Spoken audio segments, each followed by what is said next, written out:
문제가 감정의 세계가 굉장히 다양하고 풍요롭잖아요. 그렇죠. 그런데 아이들한테 너 기분 어때? 물어보면은 딱 세 가지 답밖에 안 나와요. 좋아요, 나빠요, 몰라요. 예, 예. 한마디로 흑백 세상에서 사는 겁니다. 예. 그러니까 굉장히 참 불쌍하고 빈곤한 상태죠. 근데 어른들이 그렇게 만드는 것 같아요. 인간은 모든 감정을 느낄 수가 있어야 되고 그것을 또 표현을 잘 할 수 있는 것이 성숙한 인간인데 예. 좋아요, 나빠요, 몰라요. 근데 그 수밖에 없는 이유 아이는 하루 종일 죽은 듯이 가만히 앉아서 공부하라고만 강요당합니다. 감정적으로 가장 이완된 상태가 죽어있는 상태 아닙니까? 근데 동시에 아침부터 밤늦게까지 흥분제를 달고 살아요. 어떤 흥분제요? 과자, 설탕, 콜라, 카페인 다 흥분제죠. 그러니까는 아이를 자동차로 비유한다면은 온종일 브레이크를 꽉 밟고 있는 상태에서 악셀러레이터마저도 꽉 밟고 있는 거예요. 그럼 세 가지가 일이 벌어집니다. 첫째, 에너지는 엄청나게 낭비하지만은 그렇죠. 아무 데도 가지 않지 않습니까? 예. 그 사이에 엔진은 망가지죠. 아이들이 그 모양이에요. 엄청난 교육열 낭비하고 있죠. 근데 인재가 없다 그러죠.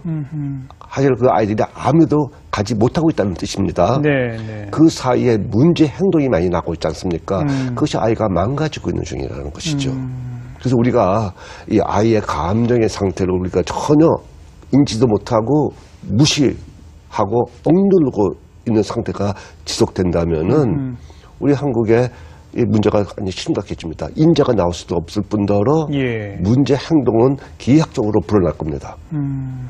그러니까 아이들의 청소년들의 감정의 분출을 무조건 억압하지 말고 일단은 포용하라 이건가요? 일단 수용을 하고 난 다음에 그 감정을 잘. 근데 거기 큰 차이 있습니다. 어떤 차이죠? 우리가 감정은 수용하되 그 감정에서 비롯되는 행동들이 있지 않습니까? 예. 거기에는 옳고 그른 것이 있어요. 한계를 그어줘야죠, 한계. 예, 감정은 옳고 그른 것이 없습니다. 슬픔, 어머니가 돌아가시면 슬퍼야죠. 누가 강간당하면은 내가 분노가 일어나야죠. 그래서 옳고 그른 것이 없어요. 그래서 모든 감정 우리가 수용해 줄 수가 있어요. 그렇지만 행동은 예. 옳고 그른 것이 있고 적절하고 적절하지 않은 것이 있습니다.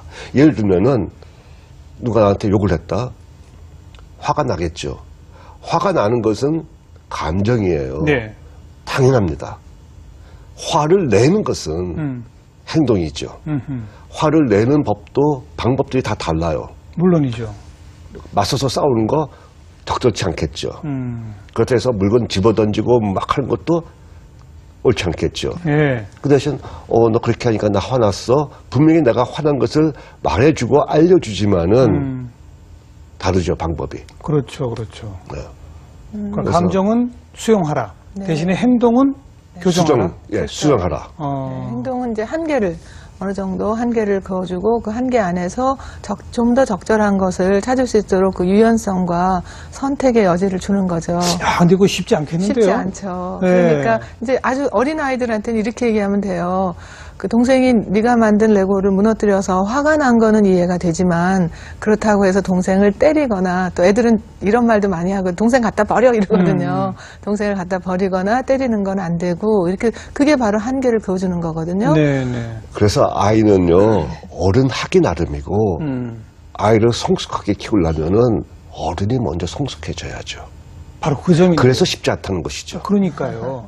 우선 우리 어른들은 좀 부끄러운 얘기지만 아이들이 짜증내고 화나면 어른도 화가 나잖아요. 그렇죠. 어른도 감정적으로 대하지 않습니까? 맞습니다. 그러면 안 되는 거 아닌가요, 우선?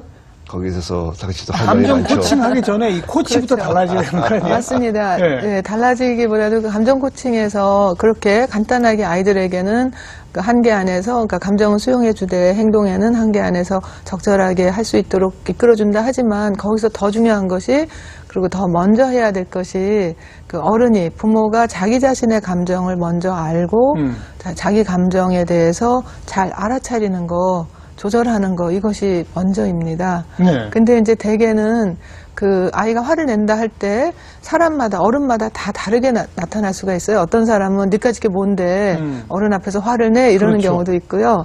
어떤 애는요, 어떤 어른 같은 경우는 화내는 게 불편해서 막 과자 주고 사과 주고 막 달래주는 경우도 무조건 있어요. 달래기.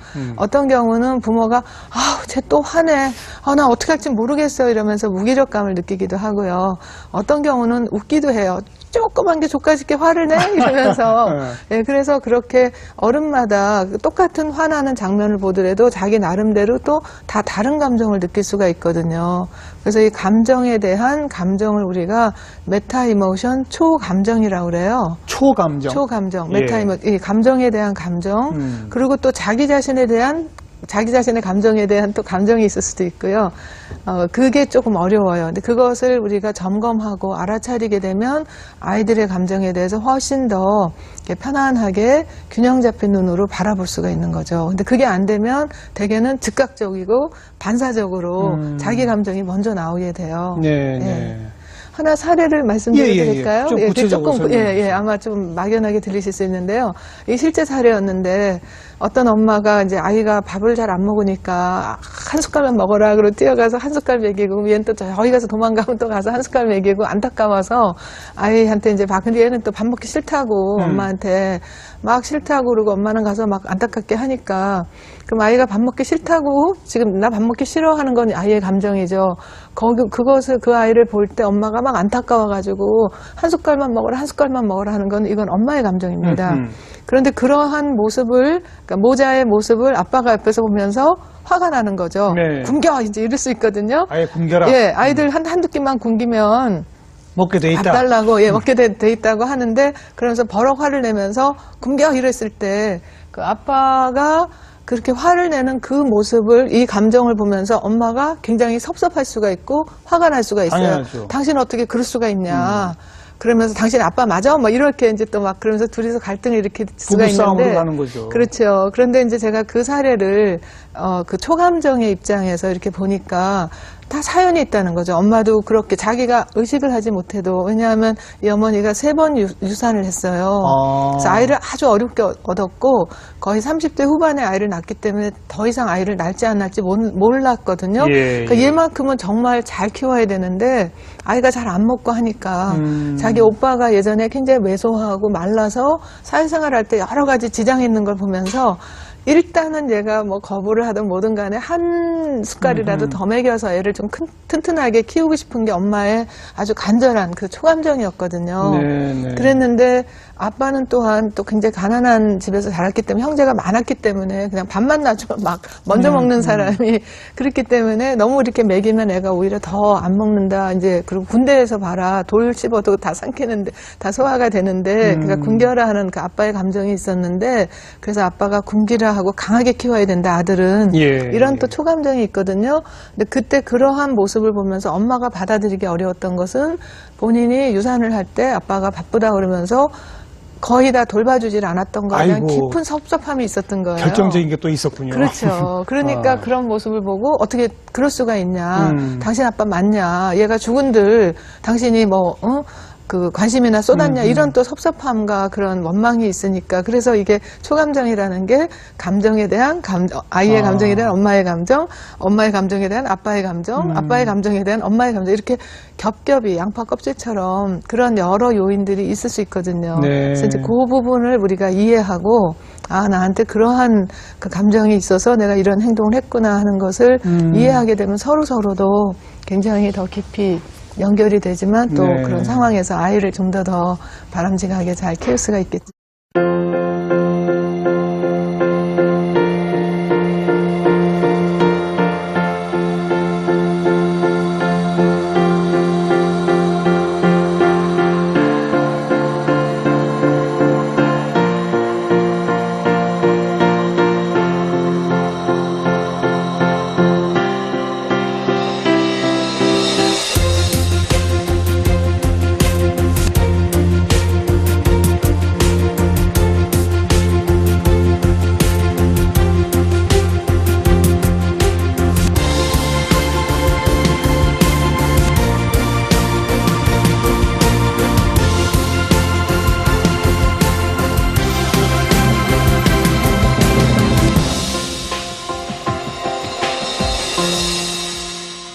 감정을 코칭하는데 네. 감정에 대해서 내가 어떤 감정을 갖게 되는지 그렇죠. 또 내가 그 감정을 갖게 되는 그 이유인 나의 감정은 무엇인지 맞아요. 그렇게 초감정으로 들어가 줘야 된다 이 말씀 아니겠습니까? 그렇죠. 예, 예. 근데 그러자면 감정적 행동에 대해서 그냥 감정적으로 대응하는 것은 안 될 뿐만 아니라 네. 감정적으로 행동하는 사람이든 누구한테든지 너 왜 그래? 이런 식으로 하지 말고 네. 어떤 기분이 들어? 그렇죠. 그 감정을 한번 설명해봐. 네. 이렇게 가야 한다. 맞죠. 왜냐하면 예를 들어서 이제 자기가 이건 안 배우면 못하는 거거든요. 그렇죠. 이거는 조금의 그 수영같이 이렇게 좀 배워야 되는데 이 아이의 입장으로 보면요. 자기는 그냥 밥 먹기 싫은데 엄마는 자꾸 먹으라 그러니까 자기 싫어갖고 도망 다녔는데 보니까 아빠가 굶겨 이러니까 얘는 무섭거든요. 그럼 얘의 기분에는 아빠는 나를 싫어하는가 보다 이렇게 생각해요. 아빠가 나 때문에 화가 났구나 막 이런 생각이 들면서 죄책감과 두려움을 가질 수가 있어요. 그러더니 그 다음에 엄마가 아빠하고 막 싸우거든요. 그러니까요. 그럼 얘는 나 때문에 엄마 아빠가 싸우는구나 하면서 자기가 또 죄책감을 가질 수가 그렇죠. 있단 말이에요. 그러니까 얘는 영문도 모르게 그러니까 우리 엄마 아빠가 자기의 초감정을 모르게 되면 그 아이에게도 본의 아닌 상처를 줄 수가 있고 그 다음에 둘 사이에 다투는 모습을 보면서 아이는 굉장한 스트레스를 받고 셋 다 상처죠, 셋 다. 그럼요. 예. 그러니까 아주 상황이 복잡해지죠. 재미나는 그 연구 하나 소개할게요. 예, 예, 예. 그랜트 연구라고 하버드 대학생들 1940년대 하버드 대학생들을 72년간 추적 연구하는 것이 있잖아요. 네. 거기에서 나중에 성공하고 행복한 사람들의 공통점들을 다 모았어요. 거기에 핵심 중에 하나가 결국은 자기가 욱하지 않는다는 거예요. 욱하는 사람들은 성공 못한다는 거예요. 이게 어떤 자극을 받았었을 때 곧바로 감정이 튀쳐나온다는 뜻 아닙니까? 욱하고 난 다음에 후회하잖아요. 우리가 예. 조금만 내가 예. 이렇게 했으면은. 예. 그러니까 한마디로 자기의 초감정을 다스리질 못한 사람들이에요. 다스릴 수 있는 방법이 그건 뭐냐 했었을 때 바로 내가 어떤 자극을 받았었을 때 곧바로 내가 반응을 보이는 것은 동물 상태다. 이 생각의 여지, 감정이 느껴지더라도 일단 약간의 뜸을 들일 수 있는 여지를 버려야 되는데 잠깐 시간을 가져라. 그렇죠. 6초면 된답니다. 6초요? 예. 6초만 화나는데 6초를 어떻게 글쎄, 참습니까? 그렇게 할 수 있는 사람들이 성공한다는 것이죠. 근데 어떻게 참느냐? 있어요. 어떻게 해요? 똑같은 상황인데도, 아내, 배우자 또는 자녀들이 했을 때는 훅 하는데, 만약 그 사람이 똑같은 일을 했는데, 나의 상관이다? 그러면 우리 참지 않습니까? 맞죠. 그럼 인간은 6초 참을 능력은 다 있다. 예. 단 하지 않을 뿐이다. 예. 내가 존중하지 않는 사람은 하지 않을 뿐이다. 결국은 상대를 누가 됐든 존중하는 것부터 시작이군요. 그럼요. 그럼요. 그런데 그때 사실은 그 정말 아까 같이 막 감정이 자기가 막 화가 끓어오르면 그 육체를 참기가 정말 어려워요. 머릿속은 굉장히 빨리 돌아가거든요. 물론이죠. 예, 막 이것저것 생각이 나면서 뒤죽박죽 된단 말이에요. 그래서 그럴 때 할 수 있는 좋은 방법이 심장 집중 호흡이라는 게 있어요. 자기 심장에 집중을 해서 그래서 천천히 고르게 5초 동안 숨을 들이마시고 또 천천히 고르게 5초 동안 숨을 내쉬고 그래봤자 10초거든요. 예. 그러면 대개 숨 한 번 반만 쉬면 15초 정도 걸리는데 그 15초 동안에 우리 심장은 요동을 치던 그런 패턴에서 안정 패턴으로 넘어갑니다. 그것을 이제 전문 용어로는 스트레스 중화라고 하거든요. 네. 그러니까 이제 자동차로 치면 악셀레이터가 막 밟혀지려고 할 때 우리가 갑자기 이걸 확 스탑을 하려면 잘 안 되잖아요. 그럴 때 그 뉴트럴, 중립으로 놓는 상태로 하는 것이 바로 스트레스 중화인데 예. 그게 단지 그러니까 5초 동안 숨 들이마시고 5초 동안 숨을 내쉬는 그 시점 6초 때 이게 이제 중립 상태로 들어가기 시작하니까 6초만 우리가 참아도 아이에게 혹은 상대에게 관계를 망치는 그런 그 격하고 파괴적인 행동은 멈출 수가 있다는 거죠. 결국 심호흡 한 번이에요. 맞아요. 예, 맞습니다. 재미나는 거 있죠. 예. 운동선수들, 자기 운동 시작하기 전에 다 심호흡합니다. 네. 가수들 다 무대 나가기 전에 다 심호흡합니다. 그렇게 중요하고 효과적인 것을 다 아는데 우리는 일반적으로 그걸 하질 않아요. 쉽게 배울 수가 있는 것이죠. 네. 어려운 것이 아니라는 것입니다. 네. 다 할 능력을 가지고 있는데 안 할 뿐이다. 예. 특히 그 안 하는 대상은 내가 별로 존중하지 않는 대상들일 수가 많죠. 예.